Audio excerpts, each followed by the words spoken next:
Good lunchtime. Is it lunchtime? Yes, it's lunchtime. Good lunchtime, everybody. This is Studio 5 going live. And today what I thought I'd do is I'd share with you one or two sort of tips and tricks I have for working with leather in a very traditional decorative way. Leather is fantastic stuff, and it comes already in a multitude of different colours, different grain finishes. We've got book calf, we've got goat skin. You can get all sorts of things, and I'm sure that there are people out there with many what I call exotics like fish skin and snake skin and all those other wonderful things that you buy thinking I will use this, and it ends up in a drawer somewhere that you drag out every now and again. And you know, there are many different suppliers out there, many different tanners producing beautiful leathers. Always try and keep on top of what your tanner is doing and build up a relationship so they sort of know what you're looking for with a leather. And also make sure that you're up to date with your swatch book. I noticed that mine are from 2008, so I think I'm a little bit behind the time, but that's it. So the technique, the sort of the technique that I would like to share with you is a very traditional technique, and it's one of those techniques which we can all, I hope, have a crack at. Just before we go on, the sort of leathers I use are always veg tanned and aniline dyed. You get a far better result. It's a far easier to work with. It's so, you know, chromium tan. It's horrible. Anyway, moving on. Veg tanned, aniline dyed. What are onlays? Well, these are onlays. We can see that the main body of the book has been bound in a red goat skin, and then we've got these different coloured leathers in the corners and these little cartouches, if you like, just here, and they are very thin, I know our favourite word, thin paired pieces of leather that are basically stuck down onto the leather. They are on top, they are laid on top. They are onlays, nice and simple, and obviously simple and everyday onlays are labels on the spine and that sort of thing. So this is a beautiful little example from 1840, Common Book of Prayer, and it really is it's a client's book that I've just been having a refurb at, nearly finished the work, but we can see on the edge of the book here we've got all this hand decoration that's done with a hand wheel and hand tools, and that's called gophering.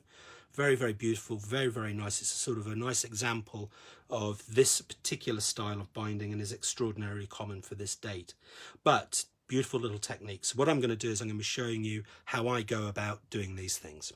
I hope that's okay. And I'm just going to go through the recipe and all the tools and equipment we're going to need first of all, so we can all do that. Anyway, great stuff. Lovely. Well done.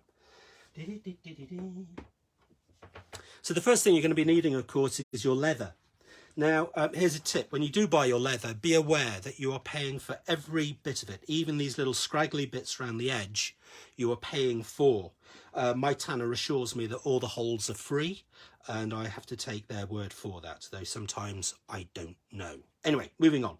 So later on in the week, I will be I hope demonstrating a technique, a decorative technique, a contemporary decorative technique perhaps, that does actually use all these scraggly ends and bobs. But as you're learning to use leather, you will end up with loads and loads of bits of, you know, design opportunities that have gone wrong, all sorts of stuff. Hang on to them because they're great to be able to practice with, and especially for onlays. So that's part of the materials, that's the leather. And then the hand tools we're going to be using are going to be a craft knife, a pair of tweezers, a brush. This is a water brush, but a brush and a little pot of water or something like that. Some bone folders, biro, pencil, ballpoint pen, whatever you want to call it, a self-adhesive first aid kit, a brush, what else? Some silicone release paper. And that's the sort of stuff that's got a sort of a waxy finish on one surface, and you find it on the back of sticky labels, or, you know, sticky back plastic or whatever it is, very Blue Peter, and some very thin paper. For the tools themselves, move those casually to one side. For the tools themselves, well, we're going to be needing to thin our leather down. So basically what we're going to be looking at, you need a paring machine of some description. If you haven't got one of those, again, the little giant that we visited a few days ago, or indeed your paring knife. One of these three things will do the job, I hope. Or indeed, if you can find your spoke shave, your spoke shave. I haven't found mine yet. I've been looking. Terrible situation. Oh, and the secret weapon is this. This is a little gluing pad, but more about that later on. So we're going to start off with the first onlay, and the technique is very simple. The name for the onlay is a cushion onlay. Very simple, very straightforward. I'm just going to draw it out very quickly for you. So I've got a red line menu, though of course other pubs are available. And let's look what we're missing due to the close down. Oh dear, oh dear. Anyway, moving on. Basically, we're going to be cutting a thin piece of leather, which is going to be edge paired. And these angles here represent the edge pairing. This is the hair side, the outside of the leather. This is the flesh side. We're going to be putting our adhesive onto the onlay. And then that very simply is going to be put onto our base leather, which I've already prepared. And then working it down with a bone folder so that the onlay will take on that shape. So it looks rather like a cushion. You can see how it sits on top of the surface, just like a cushion. So, like anything, it's all in the preparation. So first of all, I've got to find the one that... yes, there we go. So it's all about preparation. So the first thing to do is to pare your leather down very, very thinly. And these are techniques that I use. There will be other people that use slightly different techniques, but I hope to be able to explain to you why I use them. Always, pare down more than you know you're going to be needing. And as a tip, don't just start off trying to, replicate the Mona Lisa in small pieces of leather. All you'll end up with is a moan. That was a joke. And what I'm going to do, another piece of clean waste paper, or indeed, if you're wanting to save the planet, a piece of glass. And what I'm going to do is I'm going to apply my adhesive to the flesh side, the underside of the leather. Now the adhesive I'm going to be using is, for this particular exercise, is about a mix of PVA and paste, which is approximately 90% PVA, 10% paste. Paste for penetration. So what I'm going to do using the glass is I'm just going to very carefully just apply the adhesive just to the reverse of the leather. If you've got too much on, and I think I've got a little bit too much on there, just put it down on the glass, peel up, and then that will have taken off a lot of the excess. Now, I've already pre-prepared a small piece of thin paper. This as thin as you can get it, and this is some Chinese paper. Very, very thin. I also use the pages out of my gold leaf book, and then what I do is I just gently lay that down on top, nice and easily like that. That's simple. Any ridges or wrinkles or anything like that, nice and easy. I then sandwich it in between some silicone release paper, grey board, so it's just a little bit of give, and then with a pressing board and that sort of thing, pressing board on top, make sure the work is in the centre of the board, into the press and press until dry. So that's be busy pressing away. So that's nice and easy, isn't it? So when it comes out of the press and it's all beautifully dry and everything, what you will end up with is your leather adhered to your paper. Okay, nice and simple. And for those of you who have spotted it's a different colour, well done. Have a silver star. Now, what I'm going to do is I'm going to drum this piece of paper onto some grey board. Now, what does drumming mean? Well, basically what I'm going to be doing is I'm going to be putting some adhesive just around the edge of the paper here, and then adhering it to some grey board. And I'll show you why we do that. It's a really cool little technique, actually. So very quickly, I'm going to do that. Again, using the glass, using the adhesive, just using the roller, just going around the edge. Nothing complicated. This is very basic stuff. It's just gluing out bits of leather and paper at the moment. Simple, isn't it? But it's like anything else. It's all about the preparation. I've got my grey board. I can then just apply that down, stretch out the paper, making sure that everything's beautiful, beautiful, beautiful. And then I will let that dry. That's simple, isn't it? So it's all, obviously I'm going live, it's all wrinkling up, but as that dries it'll get nice and tight. That's the important thing. Okay, now once that's dried, you will end up with a piece of leather which has been drummed onto your board, and this is some stuff that I've had for ages, and I use it for label making, all sorts of stuff. but you'll see why I drum it onto a piece of board. It's because it isn't fixed in place. Very simply, very, very, very simply, okay? That is quite crucial, actually. Now, for the application, cutting out and the application.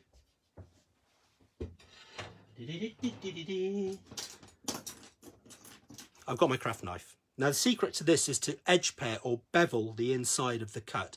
If we remember that diagram I did earlier on, you can see that a bevel cut on the inside like this. And the easiest way to do it is literally just by angling your knife. So I'm going to cut out just a very simple shape. So can you see the angle of my knife? It's not vertical, it's at an angle. And I'm just going to cut this out very, very quickly. And I'm doing this freehand. Obviously, if you had a pattern or something, then perhaps you would, you know, be a bit more careful. But I want to get this done very quickly because I'm, you know, I'm a busy person. I've got things to do.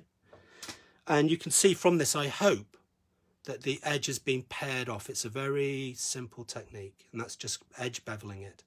Now what I'm going to do is I'm going to apply adhesive to this surface, and then I'm just going to stick it down, work it down with my folders, gently of course, not to bruise the leather, and that will be a cushion onlay. Very, very simple, very, very straightforward. So, piece of waste paper. And I'm using my roller. I prefer to use a roller, it's nice and quick, I don't get any hairs or anything. And I'm making sure that the bevels have also got the adhesive on, picking it up nice and simply.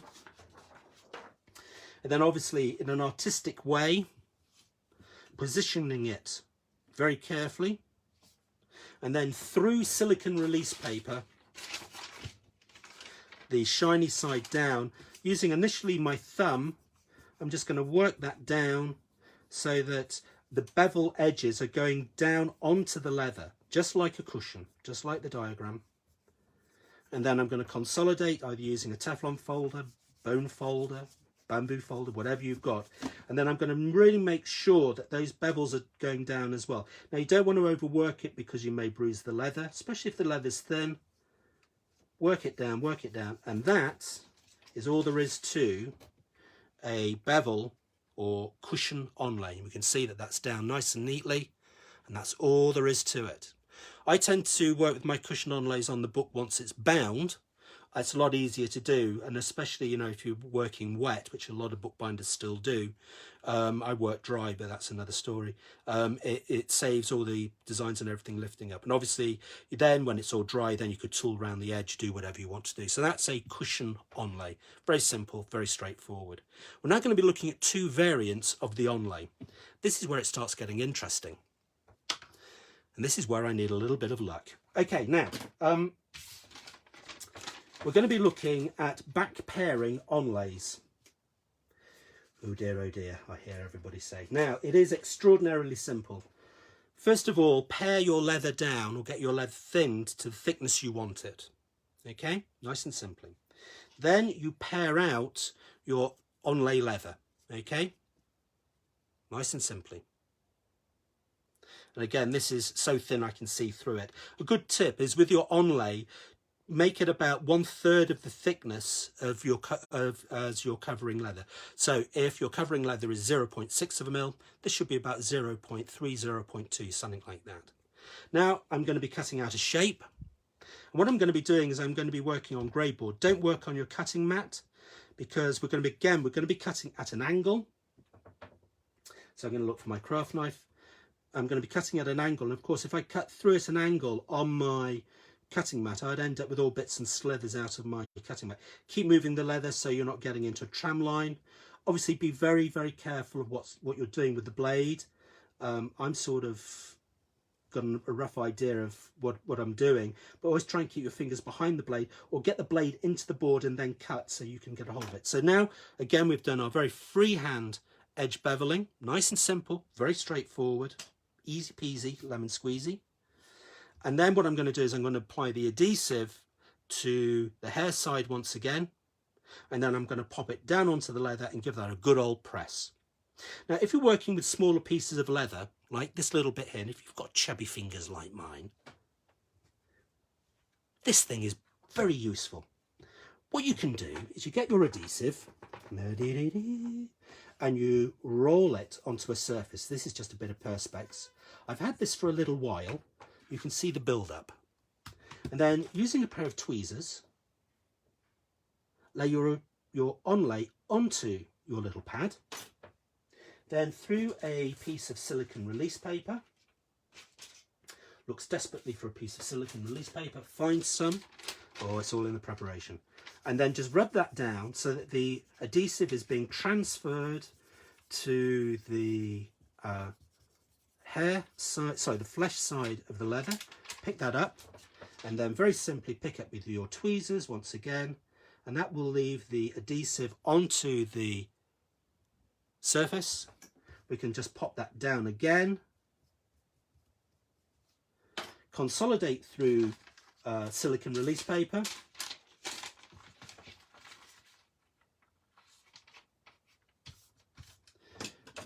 consolidate, consolidate, consolidate, consolidate away. And then I'm going to press this again, and because I've got more than one press, this can go into this press disc here. And again, what I'm looking to do with this very, very simply is to press. Now, the good tip about this is, again, use a piece of grey board on top, okay? That will ensure that you're getting pressure all over those surfaces. Into the pressing boards, into the press.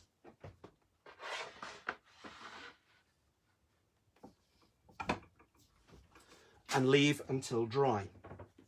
That's simple. Now, when it comes out of the press, it will look something like that. So we've got a nice little little bit of a, I don't know what you call that, teardrop petal shape, and it's on our leather. But you'll notice there's a slight, I hope you can see, there's a slight pattern just there, and that's the added thickness of our onlay on here. So now what I'm going to do is I'm going to put that to one side. Okay, I'm really going to make sure that's dry, and I'm going to do a variant on this particular onlay, because this particular onlay is called the back paired onlay, and it differs from the cushion onlay because it should end up perfectly smooth with the surface of the leather. Should do. Now, the variant I'm going to be showing you is called a recessed back paired onlay. And it's really quite a cool technique to use, and it also means that if you do have rather delicate shapes and all sorts of things happening, you can also use this technique, which I'll explain in a few minutes time, for making sure that your leather doesn't stretch. Because if you've got thin leather and you're trying to cut an intricate shape, what can happen, of course, is it can stretch and move all over the place and you get a distortion. So this is one way of getting rid of that distortion. This time I'm going to be using a very thin paste. Again, using my waste paper, and I'm going to be applying the adhesive to the hair side. That's the outside of the leather. Work out the adhesive, and I'm just literally just going to brush it on very, very, very, very, very, very, very, very carefully, nice and thinly, not rushing it, taking my time, and then I'm going to apply that to my paper. Isn't that beautiful on the underside? Always look on the underside of the leathers as well. They can be really quite beautiful. And then once again, what I would do is put that in between silicone release paper, gently rub it down and let it dry. There's no need to press this, no need to press it, okay? So that stabilizes the leather basically. Now, it means that when it comes out of the press, and you will notice a hole there, that's what we call a design opportunity, that it's very easy to cut because the paper stops the leather from stretching. So that's a really cool little idea. So again, what I'm now going to do is I'm now going to cut some out, stick it down onto a piece of leather, if I can find some leather, and then, oh yeah, there's a piece over there. And then what I'm going to do is I'm going to show you how we work these two that we were looking at. So once again, I'm working, beveling a shape, cutting the bevels, you know, be nice and sort of beautiful with it, you know, work with your design. And it also means you can undercut on these as well. And undercutting, of course, is cutting from this side. And the nice thing about working with paper like this is that if you have a particular design, you can actually draw with a biro onto there like that. And I'm just going to do a line, but that will create a pressure line that I can just see. You probably can't, but you can just make out a pressure line just there, which you can then follow. Anyway, that's our little onlay cut out. nice and simply. So what I'm going to do now is I'm just going to stick it down onto a piece of leather using exactly the same technique, which again is using a piece of waste paper.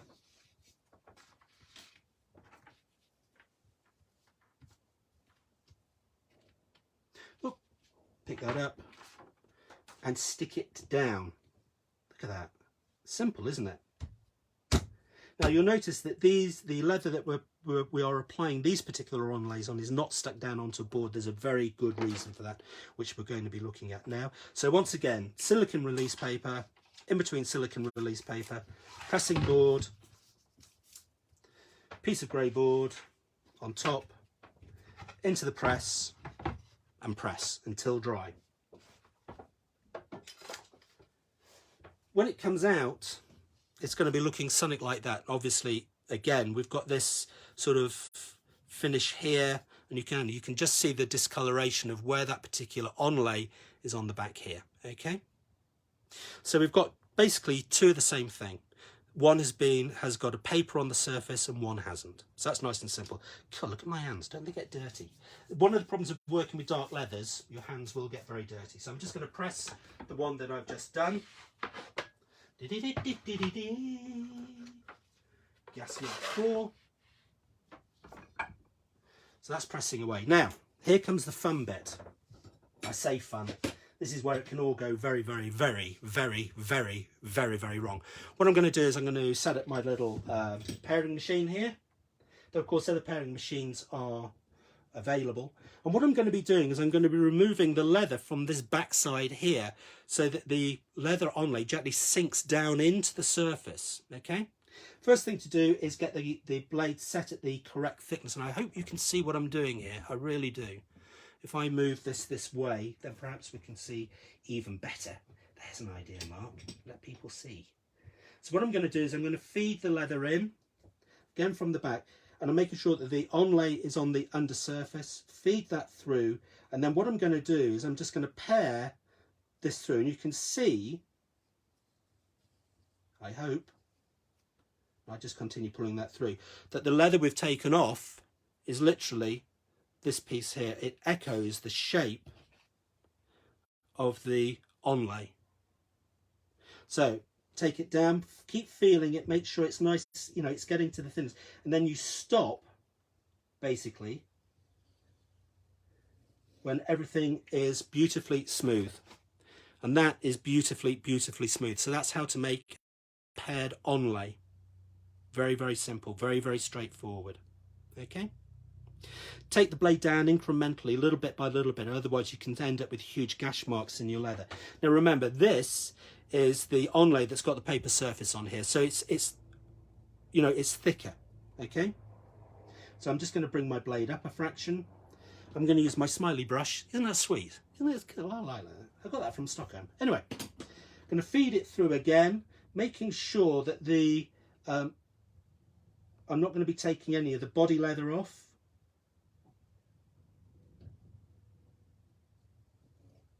And now I'm going to start on that onlay again. So look, once again, it's just taking off just in this area where the onlay is. And once again, I'm just going to bring this down. I'm just going to alter the angle of the blade slightly. I think it's been knocked out of kilter slightly. And then pull it through. That's more like it. So again, very gently, just pull this through. Don't rush it. That's better. That's more like it. And again, what I'm feeling for is I'm feeling for it to get smooth. There's a smooth thing on a smooth day in a smooth place. I'm just going to take that down just a fraction more.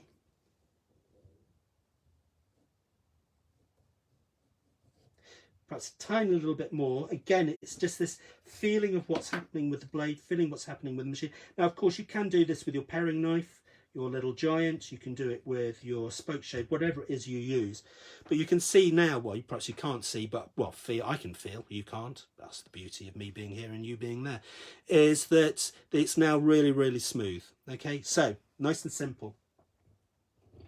So I can put my paring machine away. Now, to get rid of this paper on this surface here, just use your water brush. Dee dee dee dee dee. Gently, don't swamp it. Remember, the adhesives we use are sort of water soluble, if you like. And then what we do is we just gently put that onto there, and what that will do will release the paper. It will reactivate that paste on there, and so that you can take it off. And so we're just going to leave that for a couple of minutes. Now obviously when I take this paper off, what's going to happen is the onlay is just going to be below the surface. So what it'll be in profile is a recessed back paired onlay. Tries to find pens, doesn't come over as professional. Found the pens, a miracle. So basically what we're going to be looking at when this comes out, our leather will be, so this is our body leather, which again has been pared down on this surface just there. And then our onlay will be sitting in there, but it will be just below the surface because of the thickness of paper. And that's called a recessed back paired onlay. Simple, isn't it, really? Now, I'm rushing this slightly. Oh, no, not. Oh, well, there we go. And look, that's how simply it can come off. Perhaps I'm rushing it a little bit, but I want to get, you know, sort of on. Now, obviously, what you can do is just clean that down with a cloth or something. Bit of cotton wool, perhaps, if I had really thought this through. Bit of fairy dust just to get rid of the little bits on there. And that is a recessed back paired onlay. Very simple, very straightforward, and you can really feel that there is a difference there. And again, that will give not only visual colour, visual, you know, sort of pattern and everything else, but also that tactile as well. It extends our palette of being able to use leather. Very, very important, and I think a very, very cool way of working. Now you can obviously layer up your onlays. I wouldn't go too many though, I wouldn't go mad. But those are basically 3 variations of onlays. The secret is being able to pair your leather thin, being in control of what you're doing, and practice and practice and keep practicing. Just don't go into doing a full big blown job with no experience or anything. Start simple, start with simple shapes and start leading up to more complicated shapes, and you can have a really, you know, great fun doing this particular technique. So those are 3 variations of the very simple onlay. Thank you all very, very much indeed. I hope you've enjoyed this lunchtime going live special from Studio 5. Please remember to treat the materials with respect. Always have some form of medical device standing by, just in case, especially when you're working with sharp knives. And if in doubt, stop. Think about what you're doing. Have a cup of tea. Relax. And then reappraise. Once again, thank you. Oh yes, just a matter of interest, something I did very quickly this morning. You may remember a few days ago I was messing around. I like to think being creative, messing around perhaps with book cloth. Well, that's a book cloth back paired onlay into leather. So don't just think about leather. Perhaps there are other materials that we can use. Okay, thank you all very, very much indeed. I hope you've enjoyed it. I've enjoyed it. And everybody gets a silver star today. Isn't that fantastic? Okay, this is Studio 5 going live. Introduction to onlay work in leather. Bye-bye.